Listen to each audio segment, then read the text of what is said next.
I now give the floor to those council members who wish to make statements. I give the floor to the representative of the Russian Federation.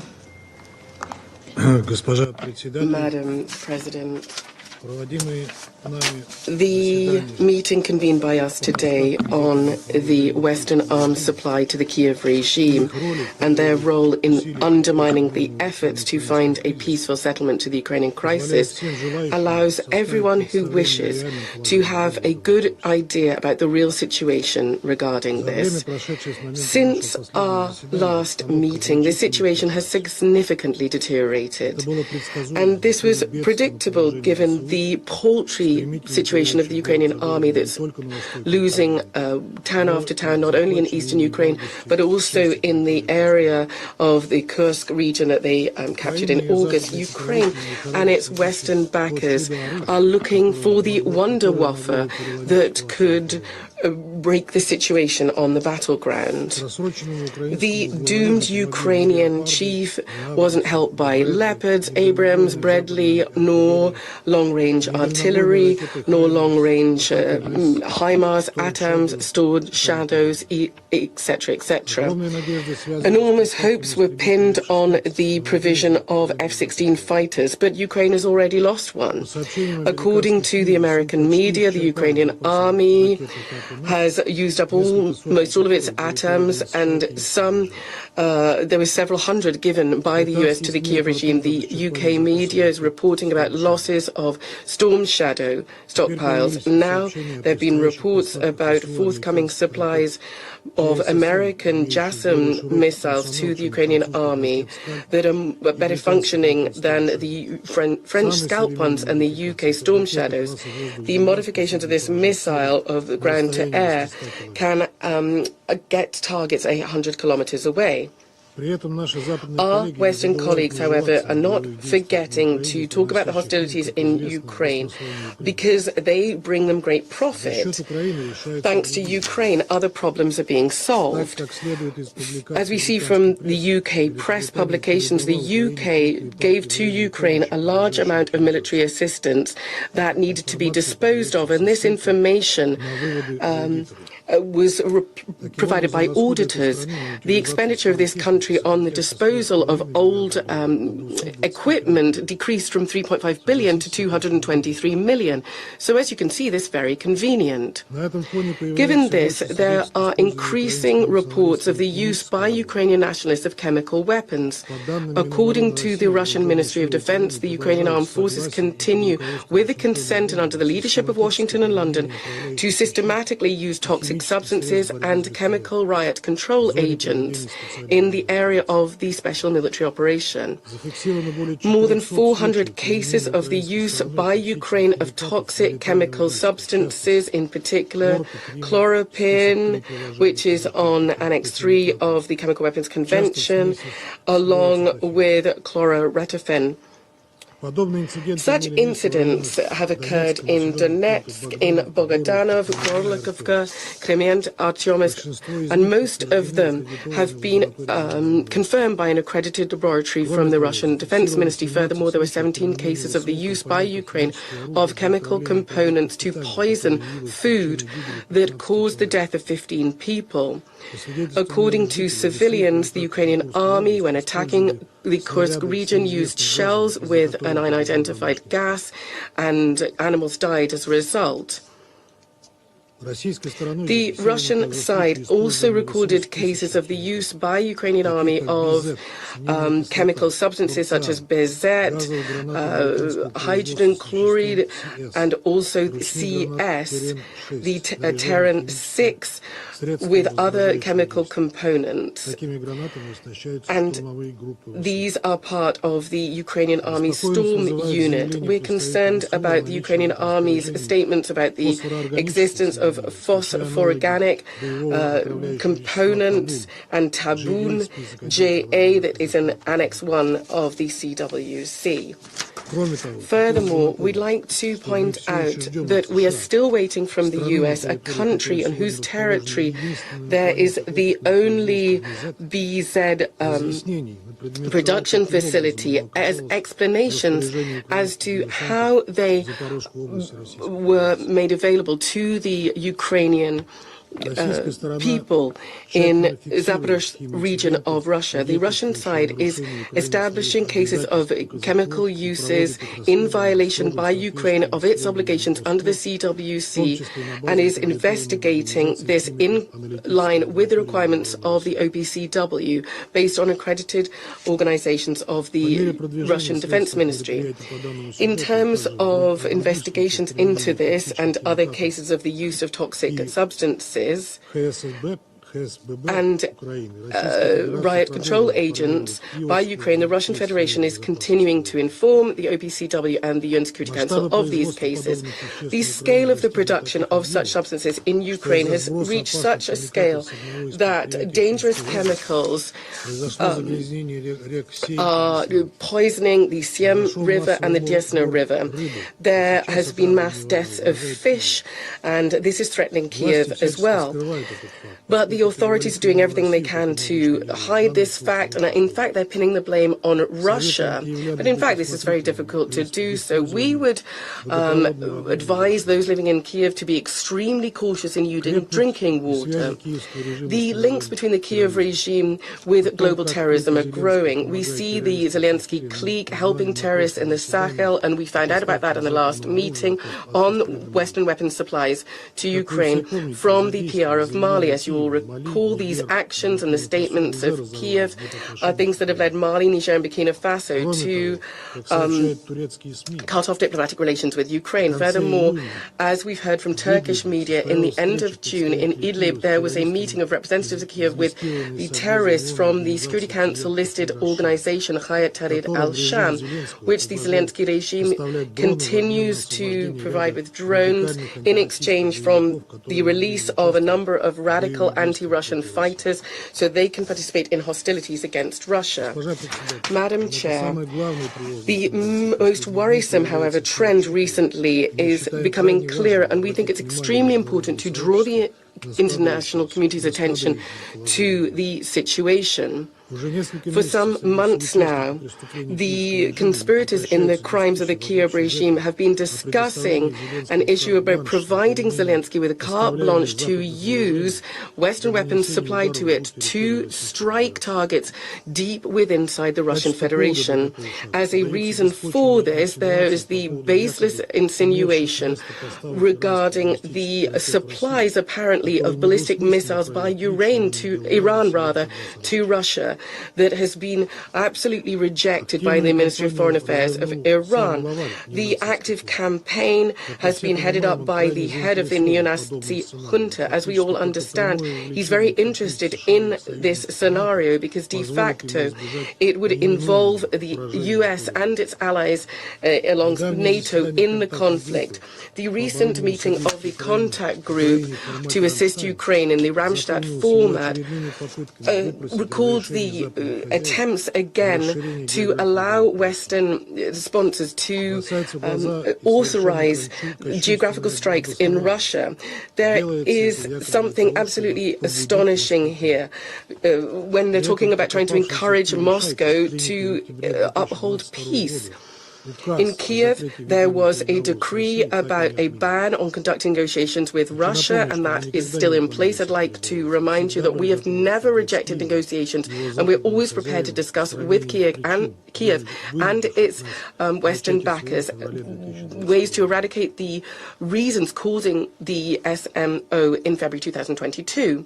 Zelensky is also not scared to openly express his disappointment with the fact that the backers have not yet allowed him to strike the Kremlin. Today, we can say assuredly that the decision to lift restrictions on the use of military equipment for long-range strikes into Russia by the West has basically been taken, and we are seeing the final step of this legitimization. right in front of the international community. In terms of relationships with Kiev, this really doesn't change anything for us. The neo-Nazi regime has long struck outside its territory, conducting terrorist attacks against civilians and civilian infrastructure of our country.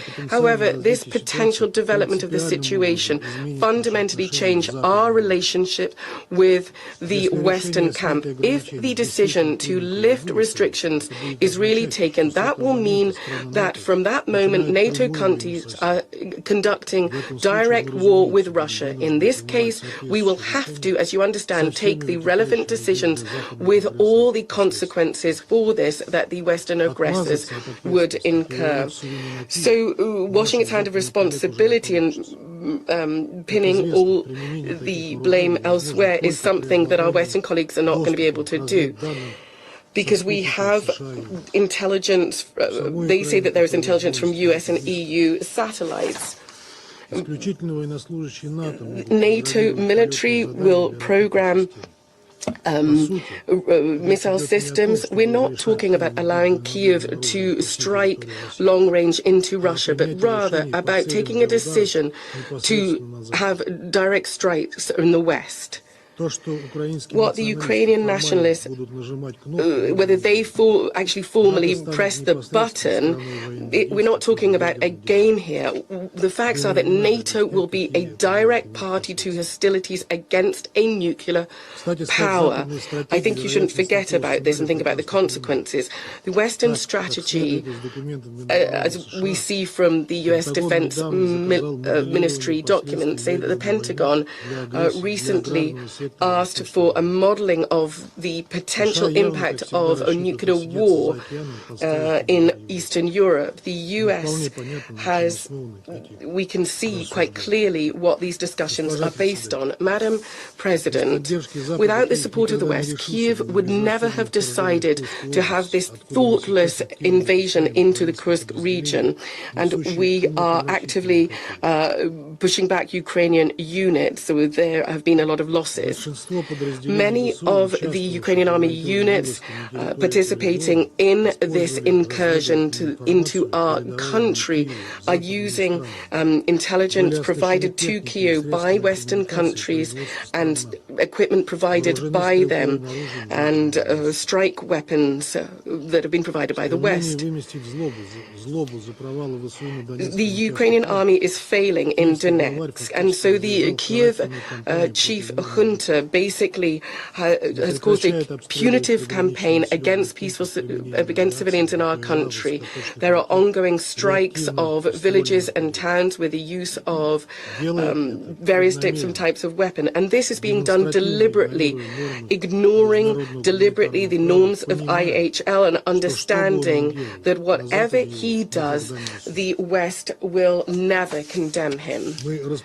We have numerous witness statements that within the villages controlled by the rebels, concentration camps have been set up. Civilians are forcibly pushed there, those people who've not had the opportunity to be evacuated.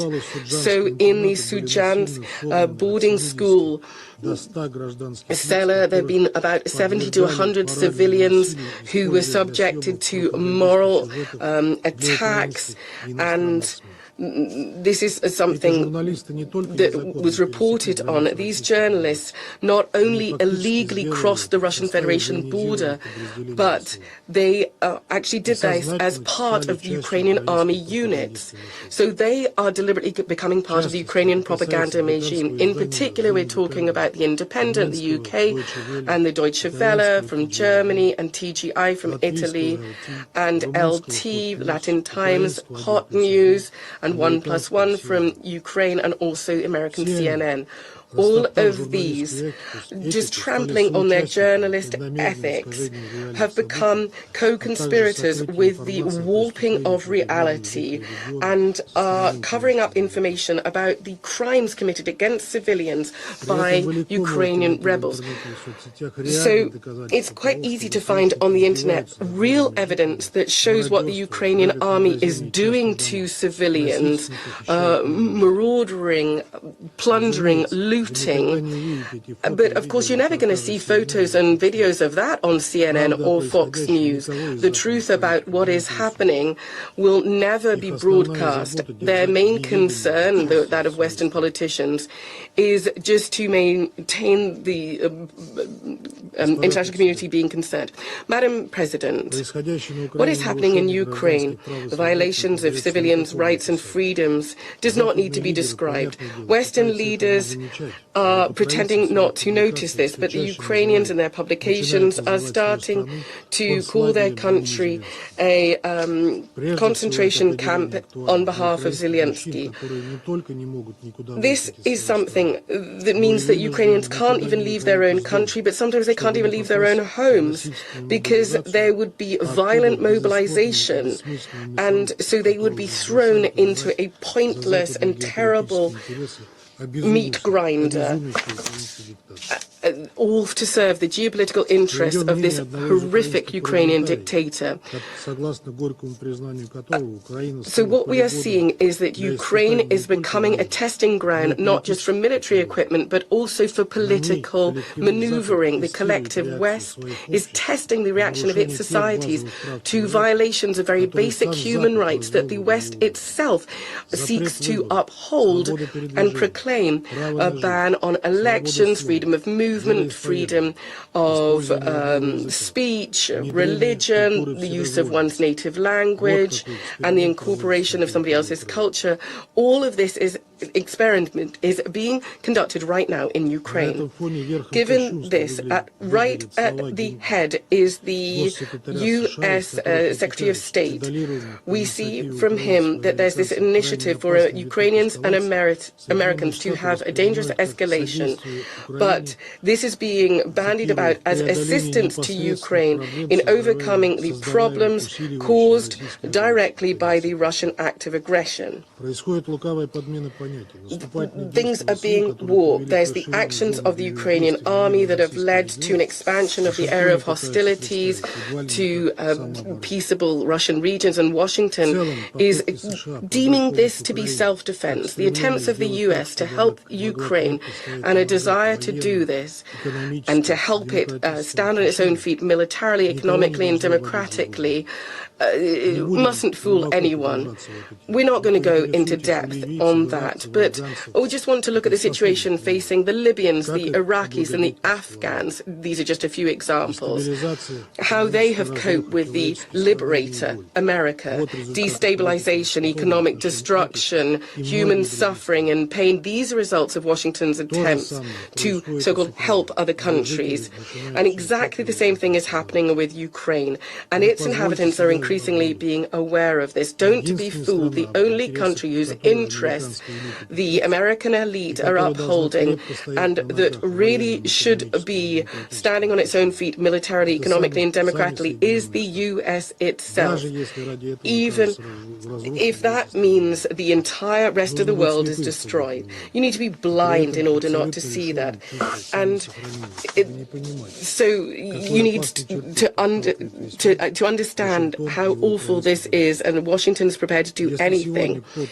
If somebody, for various reasons, tries to pretend that all this is not his or her problem, then tomorrow is going to be too late to change anything. We do hope that everybody sitting in this chamber and everybody who is following our meeting will give this an extremely good, hard think. Thank you very much indeed. I thank the representative of the Russian Federation for their statement, and I give the floor to the representative of the United States.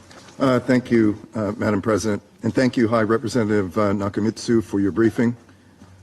Wow, that was quite a bit of propaganda and lies. It's quite amazing what we just heard. The United States welcomes the opportunity to address the seriousness of weapons transfers into the conflict in Ukraine, which Russia started transfers to the aggressor are enabling the largest invasion of Europe, in Europe, since World War II, prolonging the conflict, undermining the UN Charter, and endangering European security. Since the last briefing on this topic, we have new developments to share with the Council. In late 2023, Iran and Russia signed a contract for the supply of hundreds of missiles Russia needs to carry out its aggression in Ukraine. This past summer, Iranian personnel trained Russian military personnel on the use of Iran's Project 360 close-range ballistic missiles. This month, Russia received the first shipment of hundreds of these missiles from Iran. The missiles have a maximum range of 75 miles, and their deployment enables Russia to preserve its longer-range capabilities for use throughout Ukraine, deepening Russia's arsenal and giving Russia the ability to destroy more of Ukraine's infrastructure ahead of winter. Iran's transfer represents a dramatic escalation and a highly destabilizing development, one that is likely to increase the suffering of the Ukrainian people. This missile transfer is in addition to the thousands of UAVs Iran has sent to Russia since 2022, which Russian forces have used with devastating effect against Ukrainian civilians and civilian infrastructure. The partnership between Russia and Iran not only poses a threat to Ukraine and European security, it also directly enables Iran's destabilizing activities in the Middle East and around the world. In response to Iran's ongoing military support to Russia, including the recent delivery of ballistic missiles for use against Ukraine, the U.S. Department of the Treasury is designating 10 individuals and 6 entities based in Iran and Russia and identifying 4 vessels as blocked property that are enabling Iran's delivery of weapons components and weapon systems, including the UAVs and missiles, to Russia. Since the Kremlin launched its invasion of Ukraine, Russia has also imported dozens of ballistic missiles and more than 18,000 containers of munitions and munitions-related materiel from the DPRK, in violation of Security Council resolutions that Russia itself supported just a few years ago.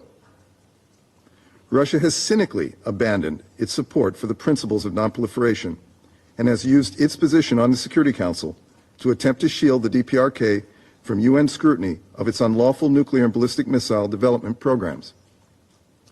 It is clear there is an urgent need to help Ukraine defend itself from missile strikes, attacks which undermine the principles of the UN Charter and threaten international peace and security, including, it seems, food security. Just yesterday, Russia hit a civilian wheat cargo vessel in the Black Sea, which was bound for Egypt. Building an integrated air defense capability for Ukraine is a priority for us and others, and it is clear from these attacks that we cannot let up. We are going to work with Ukraine to ensure they have the capabilities needed to defend themselves against Russia's missile and drone attacks. Let me comment on our joint desire for peace. The fastest way towards peace is for Russia to withdraw its forces from Ukraine and for it to stop its aerial assault. Absent Russia's desire for peace, the next quickest way towards peace is for the world to cut off Russia's ability to sustain its illegal assault. This is where we need to have a real conversation about China's role in this conflict. China is prolonging Russia's aggression through its so-called No Limits Partnership and its large-scale support for Russia's defense industrial base, all of which enable Russia to continue waging war on Ukraine. China's transfer of dual-use materials such as weapons components, equipment, and raw materials serve as inputs for Russia's defense sector. These exports include nitrocellulose, machine tools, microelectronics, optics, UAV and cruise missile technology, which Russia is using to kill civilians and destroy Ukrainian infrastructure. How can China be for peace while it enables Russia's war? China is also helping Russia spread propaganda and disinformation about Ukraine by justifying the war through the pretext of legitimate security concerns. There is no legitimate excuse for what Russia is doing in Ukraine. None. Then there is China's six-point peace proposal for resolving what China calls the Ukraine crisis, which is not complementary to Ukraine's peace formula and omits support for Ukraine's sovereignty and territorial integrity. Does China intend to reward Russia for violating the UN Charter? China's six-point plan would create a dangerous precedent. We are not here to reward violators of the UN Charter. We call on China, as a permanent member of the United Nations Security Council, with a particular responsibility to uphold the UN Charter, to respect the principles of sovereignty and territorial integrity, and to cease all material and political support to Russia's illegal war. Colleagues, there is no justification for Russia's attack on Ukraine. Ukraine has an inherent right to defend itself from aggression, as reflected in Article 51 of the UN Charter, and the United States will continue to support Ukraine's ability to do so, and to ensure Russia is not rewarded for violating the UN Charter. We are not alone. We join the efforts of UN member states from all geographical regions of the globe that stand with Ukraine's democratically elected government. We will not back down. Thank you, Madam President.